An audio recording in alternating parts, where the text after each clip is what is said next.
नमस्कार, आदाब, सत श्री अकाल। मैं हूं स्वीकार भारद्वाज और आज की वीडियो का टॉपिक है 10 tips to improve your immunity naturally. प्राकृतिक तरीके से अपनी इम्यूनिटी को बूस्ट करने की 10 टिप्स दूंगा। आज से कुछ समय पहले लोग इम्यूनिटी के बारे में इतनी चर्चा नहीं करते थे, लेकिन आज के समय में हर कोई इंसान अपनी इम्यूनिटी के बारे में चर्चा करता है।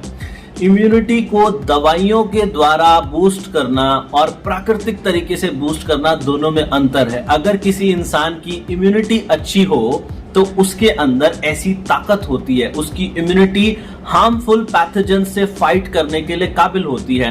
जब भी कोई बीमारी नजदीक आती है, अगर इम्यूनिटी अच्छी है तो बीमारियों का मुकाबला बहुत अच्छे से हो जाता है और वो बीमारियां उस इंसान को आसानी से पकड़ नहीं पाती, और अगर पकड़ भी ले तो जल्दी छोड़ के चली जाती हैं। तो आज आप लोगों को 10 ऐसी टिप्स दूंगा जिसके द्वारा बहुत अच्छे से आपकी इम्यूनिटी बूस्ट हो सकती है।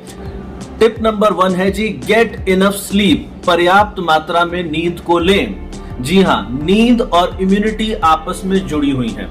जिन लोगों की नींद अच्छी नहीं है उनकी इम्यूनिटी भी अच्छी नहीं है। नींद ज्यादा लेना वो भी आपकी इम्यूनिटी को खराब करता है, नींद कम लेना वो भी आपकी इम्यूनिटी को खराब करता है। मॉडरेट मात्रा में यानी कि सम्यक नींद लेना आपकी इम्यूनिटी को बहुत अच्छा करता है, जिससे कि आपको बीमारियों से लड़ने की ताकत मिलती है। एक स्टडी हुई है, 168 लोगों के ऊपर स्टडी हुई। उस स्टडी के अंदर मालूम चला कि जिन लोगों ने 6 घंटे से कम की नींद ली, उन लोगों को कोल्ड की बीमारी यानी कि ठंड की जो बीमारी है वो 20% ज्यादा तेजी से लगी, बजाय के उन लोगों के जो 6 घंटे से ज्यादा की नींद लेते हैं। नींद लेनी कितनी चाहिए? जो लोग एडल्ट्स हैं, 18 साल से ऊपर हैं, उनको करीब 7 घंटे की नींद लेनी ही चाहिए, और जो टीनेजर्स बच्चे हैं, जो बढ़ती उम्र के बच्चे हैं, उनको करीब 8 से 10 घंटे की नींद लेनी चाहिए, और जो छोटे बच्चे हैं, नवजात शिशु हैं, उनको करीब 14 घंटे की नींद एक दिन में लेनी चाहिए। मोबाइल फोन हम इतना ज्यादा इस्तेमाल करते हैं, टेलीविजन हम इतना ज्यादा इस्तेमाल करते हैं, इसमें से एक ब्लू लाइट निकलती है जिसकी वजह से हमारी बॉडी की रिदम बिगड़ जाती है, सोने की हमें नींद पर्याप्त नहीं मिल पाती। तो उसको ठीक करने के लिए हमें एक तो ब्लू लाइट फिल्टर अपने फोन में लगा लेना चाहिए, स्लीपिंग मास्क का इस्तेमाल करना चाहिए। कमरे के अंदर, डार्क रूम के अंदर कोशिश करनी चाहिए कि हम कमरे को अपने डार्क रखें ताकि नींद अच्छी आ सके। हमें कोशिश करनी चाहिए हर रोज एक ही समय पे अपने बेड पे चले जाएं। थोड़ी बहुत जीवन में एक्सरसाइज भी करनी चाहिए। अगर ये सारी चीजें फॉलो करें तो आपको प्रॉपर नींद आ सकती है। सेकंड है, keep up the nutrient intake. आपको अपने न्यूट्रिएंट का भी ख्याल रखना है। अब न्यूट्रिएंट का ख्याल रखने के लिए आपको एक कॉन्सेप्ट समझना पड़ेगा जिसे बोलते हैं बैलेंस डाइट।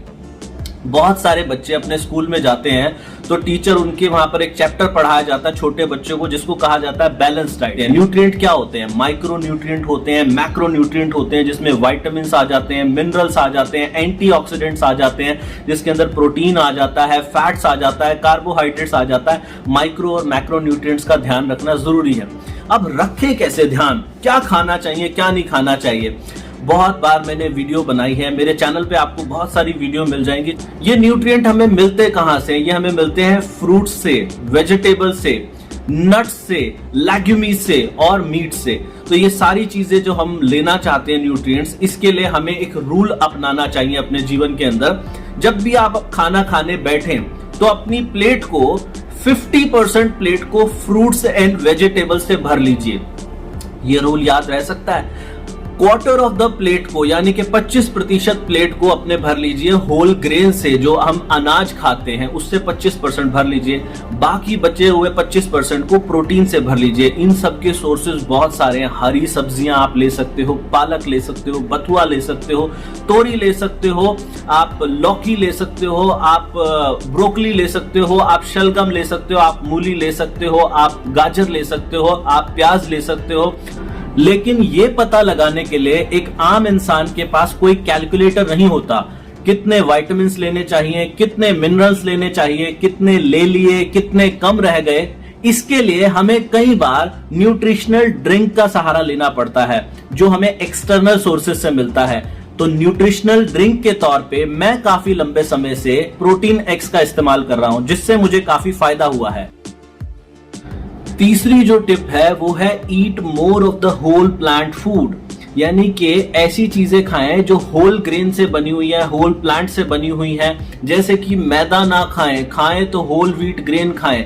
ऐसी चीजों को खाने से क्या होता है, आपने जब खाए, फ्रूट्स खाए, वेजिटेबल्स खाए, लेग्यूमीज खाई, ये सब चीजें जब आप खाएंगे तो इसके अंदर आपको बहुत सारे विटामिन्स मिलते हैं, बहुत सारे न्यूट्रिएंट्स मिलते हैं, एंटीऑक्सीडेंट मिलते हैं। वो हमारी बॉडी के अंदर इन्फ्लेमेशन को कम करने का काम करते हैं। इन्फ्लेमेशन के कारण ही हार्ट डिजीज होता है, इन्फ्लेमेशन के कारण ही कैंसर होता है।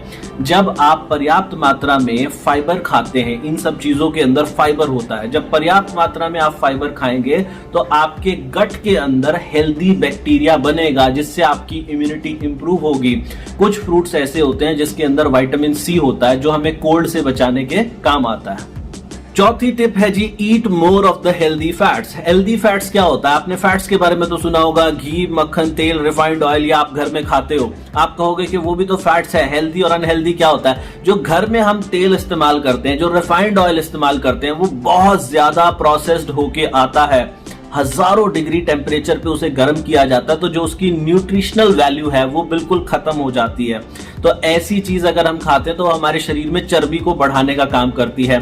आपने ऑलिव ऑयल के बारे में सुना होगा, जैतून का तेल, आपने सुना होगा सालमन मछली का तेल। ये दुनिया के अंदर बेहतरीन हेल्दी फैट्स की कैटेगरी के अंदर आता है। ऑलिव ऑयल के अंदर भी एक्स्ट्रा वर्जिन ऑलिव ऑयल ये बहुत अच्छा माना जाता है। एक्स्ट्रा वर्जिन का मतलब है ये प्रोसेस्ड नहीं हुआ, इतना ज्यादा टेम्परेचर पे इसको गर्म नहीं किया गया, तो इसकी न्यूट्रिशनल वैल्यू बहुत हाई है। ये महंगा जरूर होता है लेकिन लगता भी बहुत कम है, तो ये हम इस्तेमाल कर सकते हैं। आपने सुना होगा सैल्मन मछली के अंदर ओमेगा 3 फैटी एसिड होते हैं, शिया सीड्स के अंदर ओमेगा 3 फैटी एसिड होते हैं। ये आपकी बॉडी के अंदर इन्फ्लेमेशन से लड़ने की ताकत पैदा करता है, जिससे बीमारियां आपके शरीर से काफी दूर रहती हैं। पांचवी टिप है जी, eat more of the fermented food like probiotic, yogurt या फिर दही। दही तो सबके घरों में भारत में बनती ही है। ये क्या करते हैं, आपके शरीर में, आपके पेट में, आपके गट के अंदर हेल्दी बैक्टीरिया को पहुंचाने का काम करते हैं। दो तरीके के बैक्टीरिया होते हैं, एक तो गुड बैक्टीरिया, एक बैड बैक्टीरिया। तो आपके गट के अंदर जब गुड बैक्टीरिया की कमी होती है तो शरीर के अंदर बीमारियां होने लगती हैं। अगर आपके गट के अंदर हेल्दी बैक्टीरिया होंगे तो आपकी इम्यूनिटी बूस्ट हो जाएगी। तो इम्यूनिटी को बूस्ट करने के लिए आप ये फर्मेंटेड फूड का ज्यादा से ज्यादा इस्तेमाल करें। दही अपने खाने में इस्तेमाल करें, योगर्ट अपने खाने में इस्तेमाल करें, तो ऐसी चीजों का इस्तेमाल करें। एडेड शुगर से, यानी कि जो बाहर से अलग से सफेद चीनी हम अपने खाने के अंदर डालते हैं, उससे ओबेसिटी यानी कि मोटापा बढ़ता है। मोटापा बढ़ने से आपके शरीर को बीमारियां जकड़ती हैं। 1000 लोगों पर हुई एक रिसर्च में मालूम चला कि जिन लोगों को मोटापा है उनको फ्लू की बीमारी, कोई भी फ्लू आता है तो वो बीमारी उन लोगों को ज्यादा जल्दी पकड़ती है बजाय कि उन लोगों को जो मोटे नहीं हैं।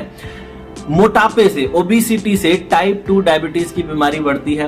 तो इससे साफ पता चलता है कि हमें अपने चीनी के इंटेक को लिमिट करना चाहिए। कितनी चीनी खानी चाहिए, हमें जितनी भी कैलोरीज एक दिन के अंदर रिकमेंडेड हो उसकी 5% तक चीनी हम एक दिन में खा सकते हैं। उदाहरण के तौर पे अगर कोई इंसान 2000 कैलोरीज एक दिन में खा सकता है तो वो 2 टेबलस्पून एक दिन के अंदर खा सकता है, यानी कि 25 ग्राम के करीब चीनी वो एक दिन के अंदर खा सकता है। तो ये पॉइंट याद रखिएगा जी। नेक्स्ट टिप है जी, engage in moderate exercise. Moderate का मतलब क्या होता है, मॉडरेट का मतलब होता है सम्यक, ना ज्यादा ना कम। ज्यादा एक्सरसाइज करने से इम्यूनिटी डाउन हो जाती है, आपकी सप्रेस हो जाती है इम्यूनिटी।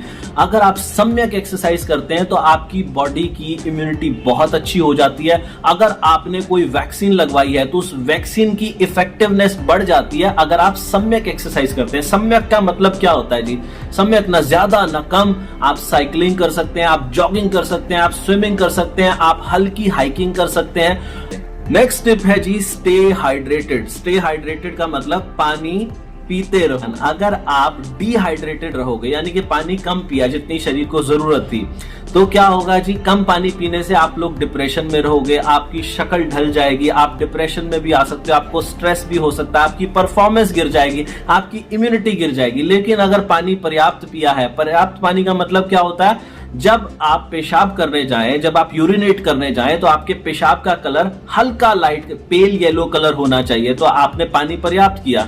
इसके लिए क्या सिद्धांत का इस्तेमाल करें, पता क्या चले? वैसे तो कहा जाता है कि दिन के अंदर 7 से 8 ग्लास पानी पियो तो पर्याप्त होता है, लेकिन सबका शरीर का अलग अलग अनुपात है। अपनी प्यास को पहचानना सीखिए। आंखें बंद करें और महसूस करें टाइम टू टाइम मुझे प्यास तो नहीं लगी। जब भी प्यास लगे पानी जरूर पिए, यही सिद्धांत है इसका। और जब प्यास नहीं है तो उस वक्त पानी बिल्कुल ना पिए, यही सिद्धांत है। इसको पालन करें। Stay hydrated. Manage your stress level. Stress यानी कि तनाव। तनाव हर एक इंसान के जीवन में किसी न किसी बात का तनाव है, लेकिन इस तनाव का मुकाबला किया जा सकता है मेडिटेशन करके, हल्की फुल्की एक्सरसाइज करके, योगा करके। अगर ये चीजें अपने जीवन में धारण करो, देखो सबके जीवन में, दुनिया में कितना गम है, मेरा गम कितना कम है। तो इस गम को दूर कर लो, क्योंकि जिन लोगों के जीवन में लंबे समय तक स्ट्रेस चल रहा है, ऐसा देखा गया बहुत सारी रिसर्चेस में कि उनकी इम्यूनिटी का लेवल बहुत डाउन था। तो इस स्ट्रेस को दूर करो, योगा करो, मेडिटेशन करो, एक्सरसाइज करो, जल्दी स्ट्रेस दूर हो जाएगा। लास्ट टिप है जी, सप्लीमेंट वाइजली। सप्लीमेंट वाइजली का मतलब, जब आप कोई सप्लीमेंट लेते हैं, विटामिन सी का, विटामिन डी का, जिंक का, ऐसा कोई भी सप्लीमेंट लेते हैं, तो आपको उसका ज्ञान होना चाहिए कि आपके शरीर में उसका क्या फायदा होगा। गूगल का इस्तेमाल करें, कुछ आर्टिकल पढ़ें। मैंने बहुत सारी वीडियो पहले बनाई हुई है, उन आर्टिकल्स को पढ़ के पता लगाएं कि कितना विटामिन सी लेना चाहिए, कितना विटामिन डी हमारी बॉडी के अंदर होना चाहिए, हम जो खा रहे हैं उसके अंदर कितना क्या था। इन सब चीजों की जानकारी होगी तो इम्यूनिटी अपने आप स्ट्रांग होगी। एक रिसर्च के अंदर देखा गया, जिन लोगों ने सप्लीमेंट के माध्यम से विटामिन सी का इंटेक किया, 1000 से 2000 mg का, कोल्ड से यानी कि ठंड की बीमारी से लड़ने में उनकी इम्यूनिटी और लोगों के मुकाबले 8 से 14% तक ज्यादा तेज रही। जिन लोगों ने विटामिन डी के सप्लीमेंट का इंटेक किया, उन्होंने देखा कि उनकी बोन्स के अंदर ज्यादा मजबूती पाई, बजाय कि उन लोगों की जो इंटेक नहीं कर रहे थे। जिन लोगों ने जिंक का सेवन किया, जिंक का सप्लीमेंट लिया, ऐसा देखा गया कि कोल्ड से लड़ने की बाकी लोगों के कंपैरिजन में उनकी क्षमता 33% तक ज्यादा निकली। जिन लोगों ने गार्लिक का अलग से इंटेक किया, उनको देखा गया कि उनकी भी बीमारियों से लड़ने की क्षमता 30% से अधिक रही। तो इन सब चीजों के लिए आप गूगल का इस्तेमाल कर सकते हैं, बहुत सारे आर्टिकल पढ़ सकते हैं, मेरी वीडियो देख सकते हैं। मैंने पीछे ऐसी बहुत सारी जानकारी बनाई है। आपने ये वीडियो देखी, अगर वीडियो अच्छी लगी है तो लोगों तक पहुंचाना। God bless you, take care, bye bye.